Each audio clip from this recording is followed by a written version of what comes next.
Good morning, afternoon, or evening, wherever you're at, ladies and gents. I am Kure Isagami, your resident Tinkerer and Medarotter, and this is the Medarot News Network, bringing you all the latest developments and updates with our favorite pet fighting robot series.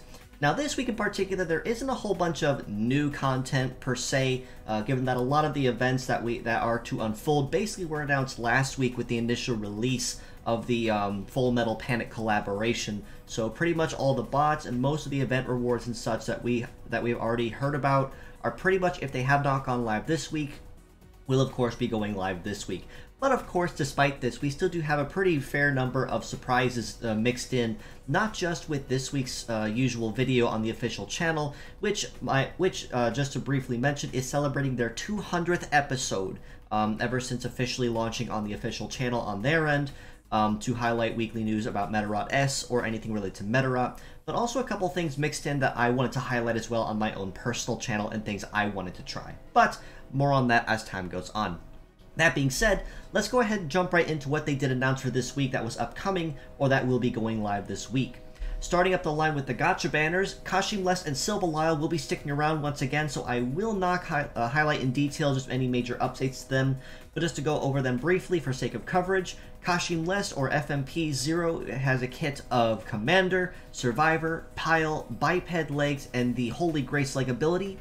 Silvalile FMP02 comes with a kit of Precognition, Mega Gatling, Railgun, Float Legs, and the Fortress Leg ability.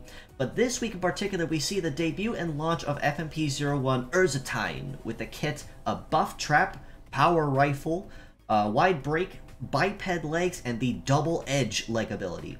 Now, much like Kashimless and Silvalile did sport new skills, at least one each on their own, Urzatine is certainly no exception to this.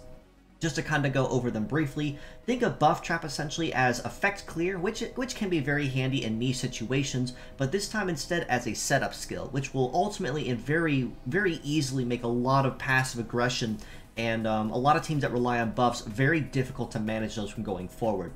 And then, of course, Double Edge is a brand new leg ability as well being introduced to the game. Simply put, will buff leg stats, but also allow you to take up to ×2.5 damage from certain attacks to compensate for that. Now, naturally, all three of these models will be sticking around for almost the entirety of the month of September, roughly for about 22 days as of time of recording going forward. So, plenty of time to go after them if you've not picked up any of them yet. Given that, again, that none of them are meta change models, it shouldn't be too terribly hard to collect at least one part of each if that's what you want to go for, but definitely prioritize these bots over anyone else going forward until you do have them or until you're burned out, whichever comes first. With the rerun banners this week, I do have to first apologize. I was under the impression that Archbeetle D was going to be going live this previous week. I was wrong. I do apologize. I am so sorry, folks. But this week, Archbeetle D does officially go live with the introduction of Urzatine as the alternate paid skin for him in particular, built after Arch D's likeness. That in particular, Arch D does come sporting a kit of laser, rifle, Gatling, Biped Legs, and the B-Loader ability, and is also capable of meta change with the kit of Hyper Beam, Power Rifle, Mega Gatling, Flight Legs, and the Adapter Leg ability. So again, fantastic model you really can never ever go wrong with using. Behind him, we do also see reruns of QUN0 Aurora Queen with the kit of Triple Free Shot, Biped Legs, and the Snow Type Leg ability. And then last but not least for reruns, we also have KWG0A Cameo Stag with the kit of Fight Boost, Freeze, Shock, Biped Legs, and the Brilliance Leg ability. Now, of the 6 bots that we have officially going live this week, or at least being added to this week's banners, all of them are honestly very good between the collaboration models and the reruns that we have this week, or even say with Tyrell Beater or Blossomale if they are sticking around one more week as well. All of them are very good. Their ultimate utility does kind of vary based on the model you pick, but you really can't go wrong going with either of them. But, as mentioned before, I would definitely highlight and recommend going after the collaboration models first, as once those models disappear, there's a pretty fair chance we probably will not be seeing them again for a very, very long time, if we're lucky. But that being said, for the fierce battles we have going on this week, it is going to be relatively lower key, not a lot of not a lot of very well utilized skills necessarily, but a lot of AoE skills essentially, whether it be scattered or full AoE. Starting the line, we have GTD-01 Daichenko with a kit of melee guard, missile, Gatling, tank legs, and the heavy arms leg ability.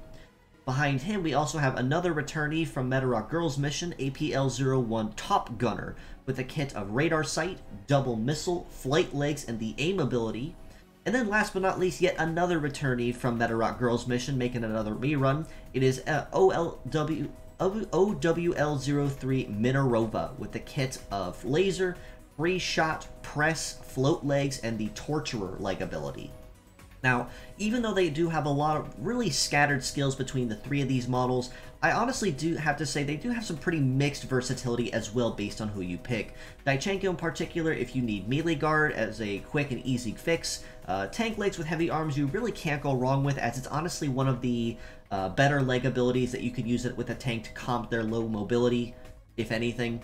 Minarova in particular, I do honestly have to give MVP of the week to, primarily for the fact of it basically being free shot for anyone that is in need of that as an ailment. And it's been a fantastic use of that all the same, pretty much from start to finish, ever since she has been debuted and officially introduced the free shot attack. In addition to that, laser and press also are pretty solid as well for your moderately solid coverage across the board, and it's for these reasons I do honestly have to give her MVP of the week for that. But it is also worth going after the other two, even at least just for collection's sake if you do not have them. Now, with the event itself, there really isn't a whole lot to document or mention on it at this point. The second half of it essentially will be going live for gold and red tickets. Blue and silver ticket bonuses will still be sticking around though for anyone that has fallen behind a little bit. But this week in particular, we are going to be seeing a lot more rewards made available with the red and the gold tickets in particular, including another collaboration skin for Medarot Nozomi of a rare variety, which means she will have an ability included with her when used. And of course, another profile banner to make use of and collect, again, just to showcase and say I was part of this event and this is what I collected from it.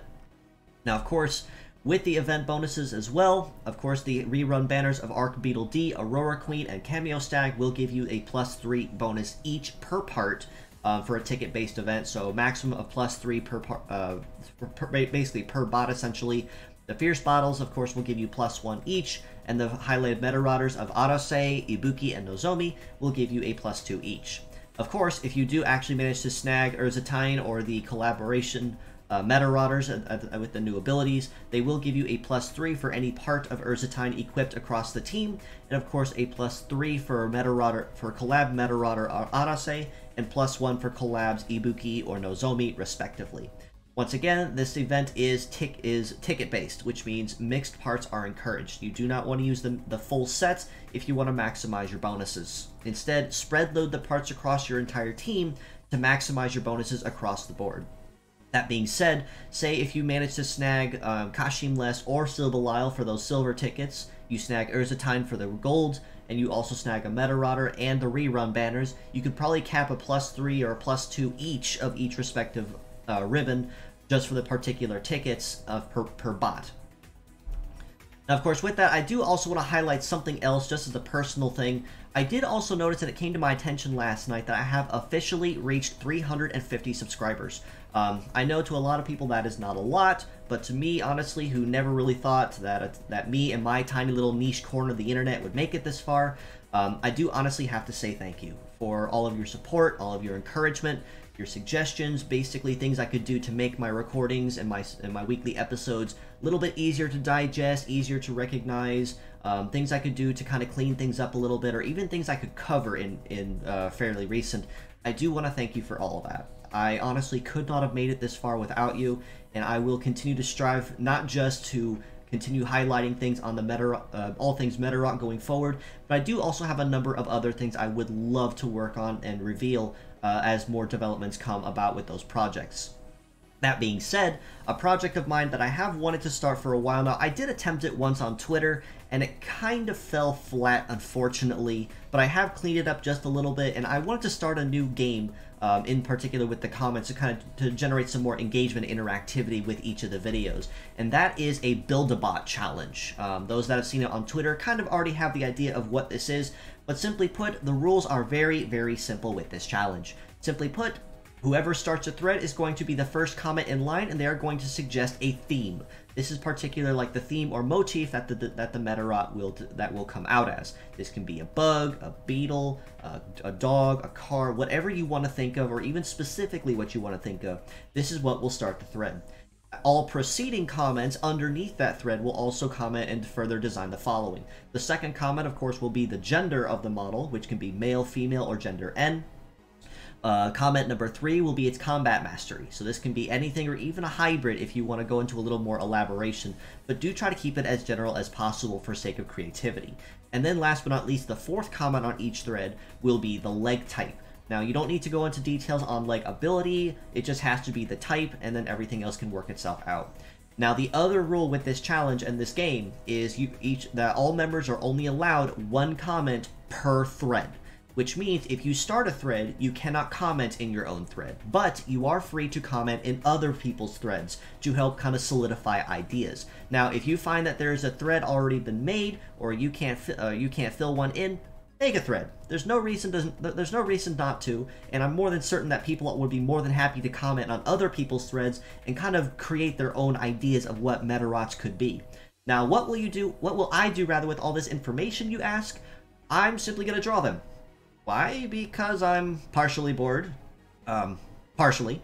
But also because I want to try to get back into designing concepts like this, but I'm kind of running out of ideas and things that I could do personally, and I'm kind of running into some roadblocks. So I wanted to kind of reach out to the community in particular and come up with this little game as a way to kind of create more interactivity, not just with my videos, but also within the community itself, and also give me something to work on, or maybe even concepts that I could pass around if anyone wanted to, say, develop it further or tinker around with it. No real development from there further, but if you would like to go ahead and start this game, by all means feel free to do so, and I'm looking forward to see what you all create. Now, also on the community front, we are once again and always looking for translators for the Medarot 3 and the Medarot Reloaded translation projects. So if you have any knowledge in coding or cleaning or Japanese and have some time on your hands, we are more than appreciative of any efforts that you'd be willing to provide. Currently, progress is still going relatively well with Medarot 3. There still has been talks going on of just starting on Medarot 4 just to kind of get a head start on that. But we are still always in need of translators to help clean up the lines of text, to help finish the patches out. So again, if you are versed in Japanese with some time on your hands, feel free to reach out to me or join our communities in the links provided below, and we can definitely get you up to speed on what has been done and everything else that needs done to date. Now, with the weekly art highlights, I had to highlight a couple pieces in particular. This first piece by Twitter user Mono0. I've been following Mono for a pretty solid time, and I do love the very soft, cartoony style that they have created for their art. This piece in particular of the popular Oni gargoyle type Kaiman Gar, very nice design, very soft art as well, very nice, makes good, say, profile pictures, which I have seen floating around here and there. And I also want to highlight this Twitter user here, Twitter user Task Oakaki, essentially, that did this piece of Crotogil, and to be completely honest, I have a weakness for Crotogil in particular, so I really couldn't not highlight this piece in particular. Very nice doodle here. I love the shade, the cross hatching that you did for that as well, for the darker parts of the armor. Very well done to both of these artists, and definitely give both of them a follow if you'd like to see more. But aside from all that, I believe that covers just about everything for this week's episode, so I do appreciate you all for stopping by once again, just as you always do, and thank you again so much once again for your support and encouragement through this last year or so that I have been reporting weekly and creating videos for the Medarotter community. That being said, if you'd like to know more, you can follow us below on Facebook at the Medarot News Network page and the Metabots Forever communities there. You can also join us on Discord in the link provided and in the comments below if you'd like to keep a closer ear to the action on anything related to Medarot. This could include anything such as, say, new merchandise, new games, or new game announcements, my weekly episodes, or anything related to Medarot as a whole. That's the first place you will hear it before anywhere else. You can also reach out to me personally on Twitter at isagamikura, so if you have any questions or feedback or comments, or anything that you'd like to see done, or even just want to drop by and say hello, feel free not to be a stranger and just give me a shout. My DMs are always open for that very reason, and I really have no reason or intent to close them anytime soon.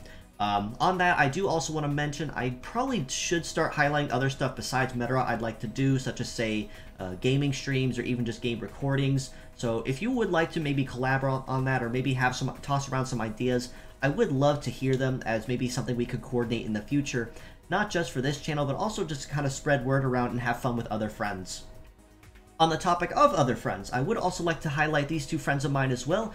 Twitter user UC Sachinashi, who's well known for making a lot of Medarot battle theme covers on their YouTube channel. Originally were on Nico Duga, that were very difficult to get to for a time, but starting late last year they started putting all their stuff on YouTube, and let me be honest and say their covers are second to none. I honestly go back to them very, very often, even just for background music to listen to on the side.